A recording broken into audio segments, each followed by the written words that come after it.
makalimutan. Mahal na mahal kita. Mas mahal kita. Hindi na po magpaparamdam si Ed. Umalis na po siya. Sinundo na po siya ng puting liwanag. Kaya pala, magparamdam na siya. Magpapaalam na pala ulit. Nakikita kita, Ed. Hindi ako aalis nung hindi man ako nagpapasalamat. Alex? Nung namatay ho ako, hindi ko akalain na noon ko pa pala makikilala ang pinakamatalik kong kaibigan. Eh kung sa ibang araw mo na lang kaya gawin yan, wala naman nagmamadali sa'yo, anak eh. Okay lang po, Nay. Dapat, noon ko pa po ginawa to. Hindi ko noon po kailangan ng mga bagay na ito para maalala si Ed. Kailangan kong gumawa ng lugar para sa bagong bagay sa buhay ko. You know what? I think it's best if we keep our relationship professional. Kasalanan ko rin naman eh. Kinaibigan kita agad pagpasok mo dito. Alam ko hindi na natin mababalik yun. At ayoko rin mawalan ng mahusay na teacher dito. Kaya gagawin ko kung anong makakabuti sa foundation na to. I hope you understand. I was just thinking maybe we could go together. Wala kasi akong date eh. Connie. Don't tell me meron kang date. We all know that your relationship with Anna is not real. Actually, medyo na-offend na ako na ginawa mo yun para hindi kita lapitan. Pakiramdam ko lang merong mali sa pagkakakilala mo sa akin. Baka kasi kung ano-anong sinasabi ni Anna. Please let me make a good second impression. Connie, listen. I'm really, really sorry. Anak ka ni Ninong Manuel. At parang tatay na rin turing ko sa kanya. So I don't think this is a good idea. Naiintindihan ko na ngayon. Alam naman natin na malaki ang contribution ni Daddy sa foundation, kina Terence. Kaya nahihiya siyang makipag-close sa akin. I get it now. You know what, Connie? I think palusot niyo lang yun. I mean, nakita mo ba kung paano nila titigan ng isa't isa? They obviously like each other. I mean, ano bang meron dyan sa Ana na yan? At gusto siya ng lahat. Can you shut up? Ay, Ana! Connie, wala akong panahon sa'yo ngayon. Sandali lang. Hindi ako makikipag-away. Actually, magpapasalamat ako sa'yo. Dahil simula nang inamin mo na hindi naman totoo yung relasyon niya ni Terence, he was forced to face his true feelings for me. Nahihiya lang pala siya kay Daddy, kaya ayaw niya akong ligawan. But tonight, aaminin na namin na kami na talaga. Right, Ruth?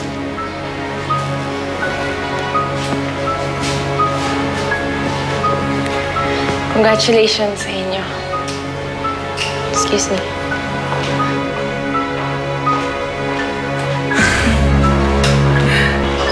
Ano yan, Connie? Anong announcement?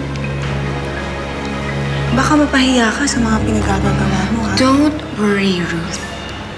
I have a plan.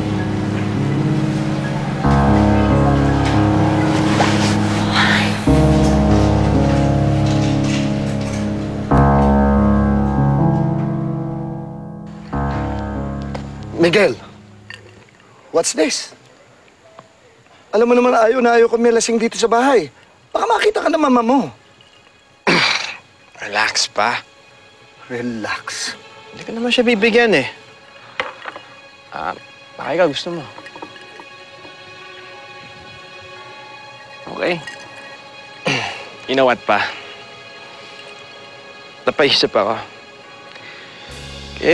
Kung sundan ko na lang yung footsteps ni Mama, para pareho kami maging alcoholic.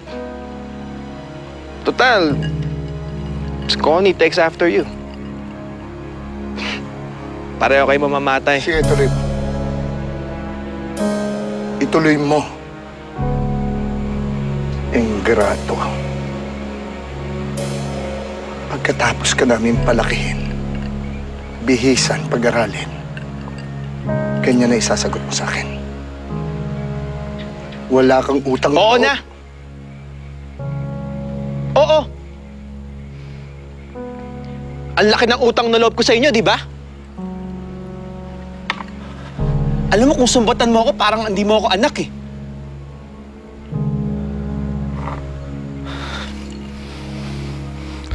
Kung pinag-aral mo man ako,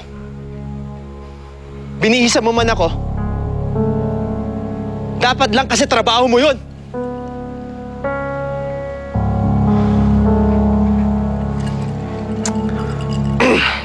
Pero sige. Kung sa tingin mo napakalaki ng utang na loob ko sa'yo, di ba? Siguro naman bayad na yun dahil sa binenta ko pati kaluluwa ko. Huwag lang kayo makulong ni Connie.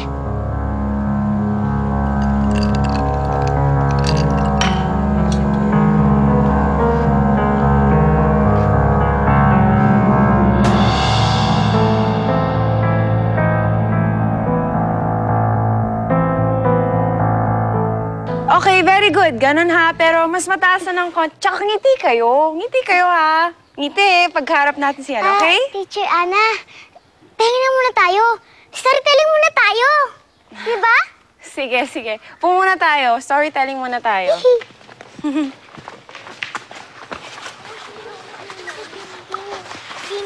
ka, diba? Dito ka. Lapit pa kayo dito. Para kasya kayo lahat. Dito ka, Dito nga sa gilid. Okay. Okay na tayo?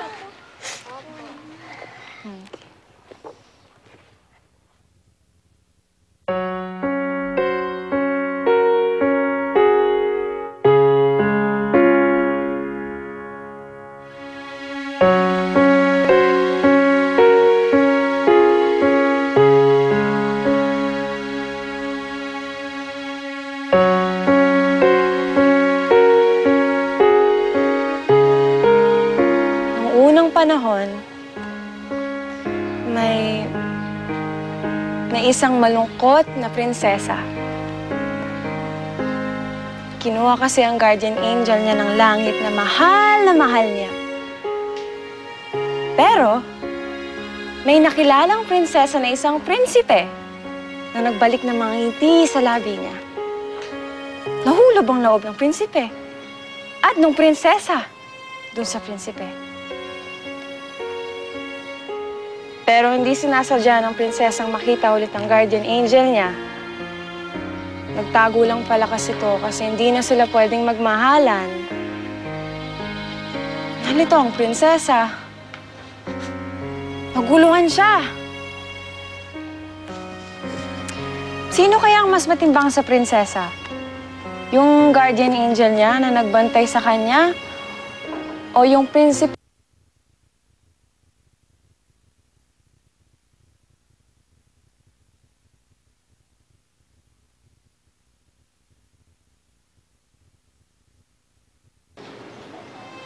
Hindi niya kasi kaya na mawala to sa buhay niya.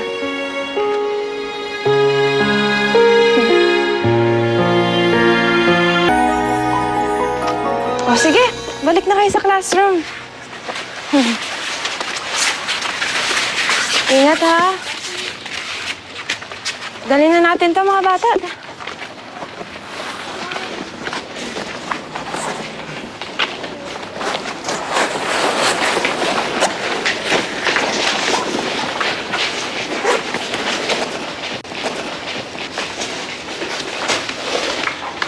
Kaya mo na yan?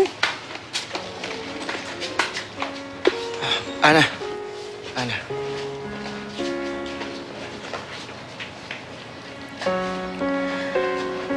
Sorry dahil magulo ang isip ko.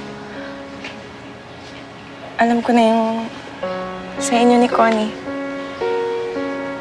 Pero gusto ko sanang malaman mo na. Ana.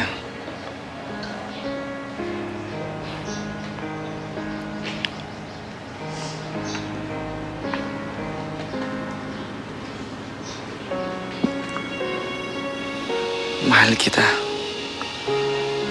Mahal na mahal kita. At Ana, hindi ko hahayaan mawala ka sa akin.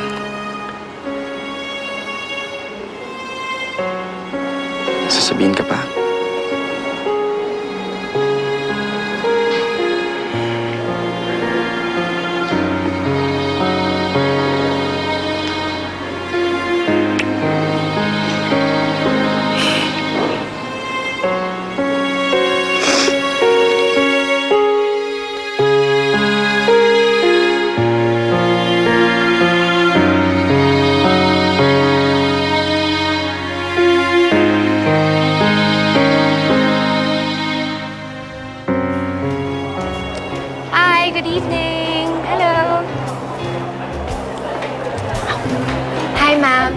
Thank you very much for coming tonight. It's such a pleasure to have you with us. Thank you. Enjoy.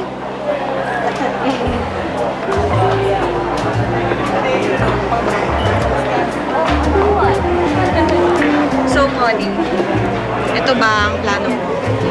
You like it? Sigurado kong hindi na makakaiwas sa akin si Terrence. Stress. Diba? You look lovely, sister. Thank you.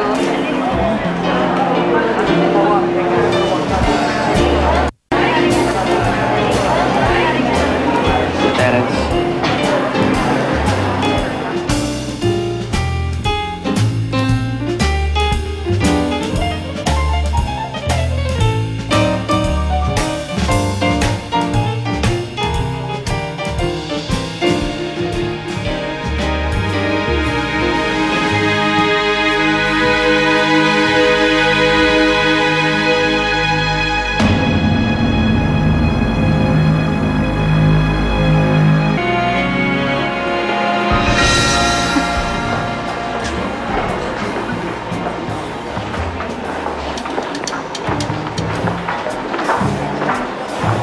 Ruth.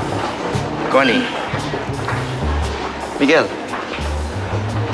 Terrence. Ana. What's this? Terrence? Ginagamit mo na naman ba si Anna to stay away from me? Come on, Connie. Hindi naman lahat ng bagay tungkol sa'yo eh. Anna's my girlfriend. This time, totoo na to.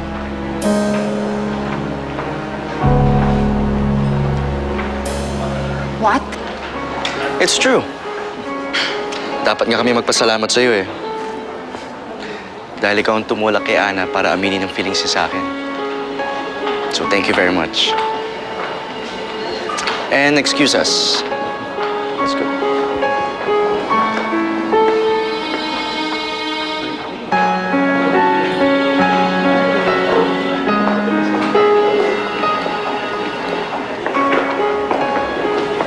Ang ganda dito. Maganda talaga.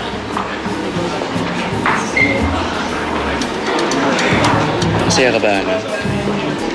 Kasi ako sobrang saya. Akala ko hindi na mangyayari to eh. Akala ko wala namang pag-asa dahil kay Ed. Alam mo, akala ko rin. Hindi na ako maging masaya nung wala si Ed. Pero dumating ka, Terrence.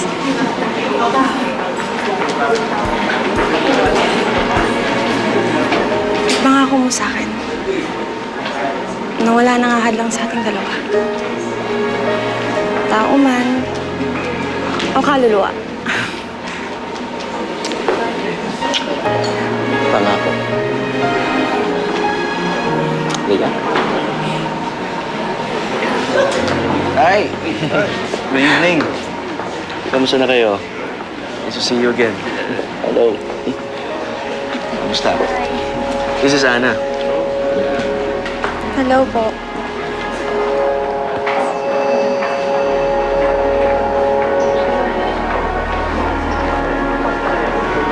Excuse me.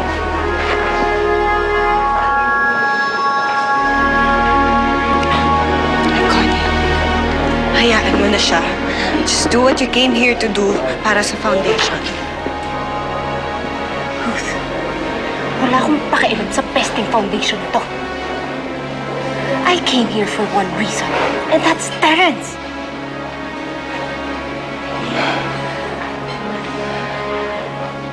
Connie, I'm sorry. I can forgive you. Makipag-date ka lang sa akin tonight. I'm really sorry. Pero, hindi kasi ako komportable sa ganito eh. Anak ka ni Ninong Manuel. At parang tatay na rin ang turing ko sa kanya. So this, I don't think this is a good idea. Ginagamit mo na naman ba si Anna to stay away from me? Hindi naman lahat ng bagay tungkol sa'yo eh. Anna's my girlfriend. This time, totoo na to.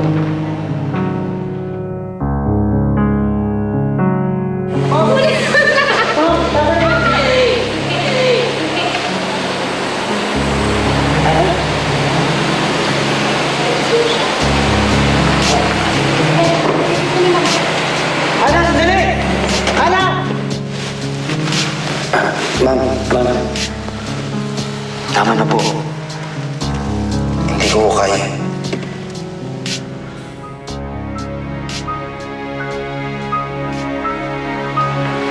Ana, Nanggaling na tayong pag-uusapan. Ana, sandali lang. Mag-usap tayo. Ana. Miguel. Pabayaan mo na si Ana. Huwag mo nang guguluhin ang girlfriend ko.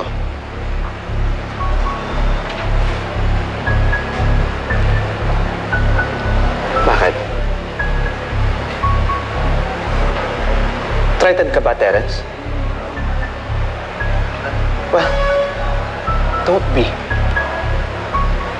Dahil ikaw ang bida sa lahat ngayon. Hindi lang kay Ana. Pati na rin sa papa ko. Kung panama ako sa'yo.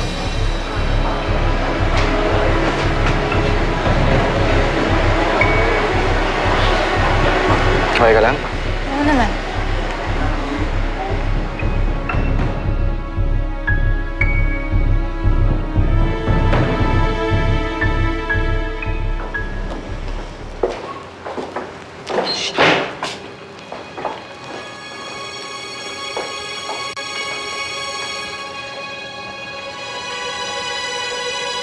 Koneo ko ng gulo. Importanteng event na to sa foundation. Inisip mo yan sana bago mo inagaw sa akin si Terence. Wala akong inagaw sa'yo, Connie. Lahat na lang inaagaw mo sa akin! Si Ed! Si Terence! Alam mo ang agaw ko! Aray ko! Agaw! Aray ko! Connie! Tama na! Agaw! Connie! Connie! Tama! Ow! Wala! Ikaw na ka! Ay! Stop! Ow! Terence! Hey! Ana! Connie! Hey! Teka lang! Ana! Ano nangyayari dito, ha? Connie! Turuan ko lang ng leksyon yung mga agaw na yan! Kahit kailan, wala akong inagaw sa'yo. Ikaw nga may inagaw sa akin at pinatay mo si Ed! Hindi totoo yan! Hoy! Connie, stop! Connie! Stop it! Halika! Let's go! Ruth! No! No! Stop it! Ano ba? Ruth, ikaw na bahala kay Ana. Halika! Come on! Let's go!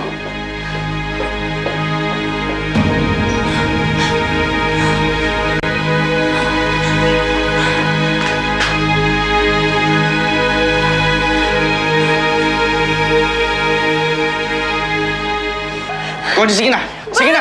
Umuwi ka na! Terence, sabihin mo nga sa akin. Ano bang meron si Ana na wala ako? Ha? Bakit ayaw mo ko? Malambing ba siya? Kaya ko maging malambing. Mabait ba siya? Terence, ako mabait para sa'yo. Connie, stop it. Mahal ko si Ana. I can make you love me too. Terence, just give me a chance. Bigyan mo lang ako ng pagkakataon. Connie! Connie! Connie!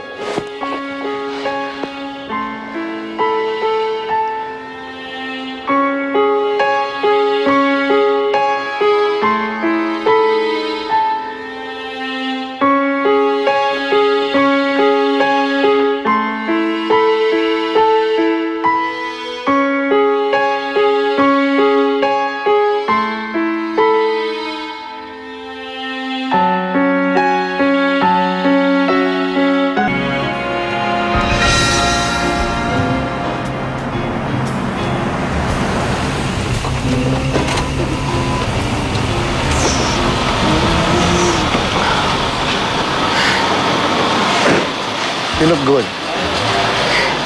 Sinabi ko naman kasi ayoko na pumunta dito eh. Good evening. Ana, I'm so sorry. Huwag ka na magalit, please.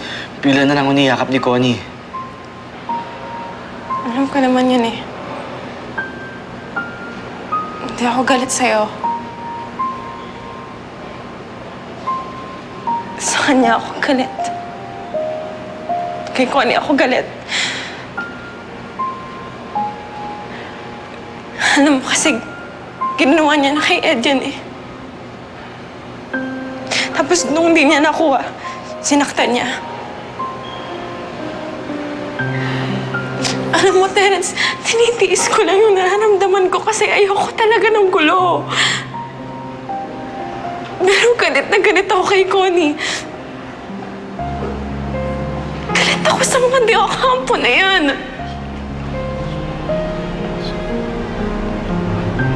Ana.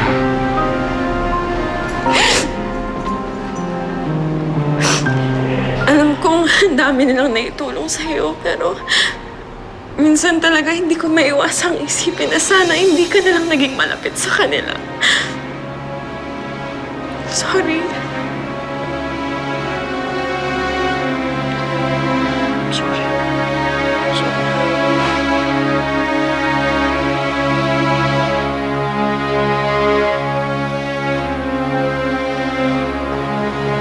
My God! Don't tell me na pati ang love life niyang Terence na yan pinakikialaman mo. You have your own son, si Miguel. Bakit hindi siya ang kausapin mo? I did. Kinausap ko siya at pinagsabihan. At alam mo ba kung anong ginawa ng pinagmamalaki mong anak? Sinagot-sagot ako at binastos. Kaya masisisi mo ba ako kung bakit malayo ang loob ko sa anak mo? Oo. Dahil talaga namang malayo ang loob mo sa anak natin noon pa. Mas maganda pa nga ang nakikita kong pagtrato mo dyan sa inaanak mo yan. Dahil kahit kailan, hindi ako binastos ni Terence. Ginagalang niya ako at pinakikinggan. Hindi kagaya ng ginagawa ni Miguel sa akin. Palagi niya akong iniinsulto. Eh bakit hindi na lang kaya yung Terence na yan ang anak mo?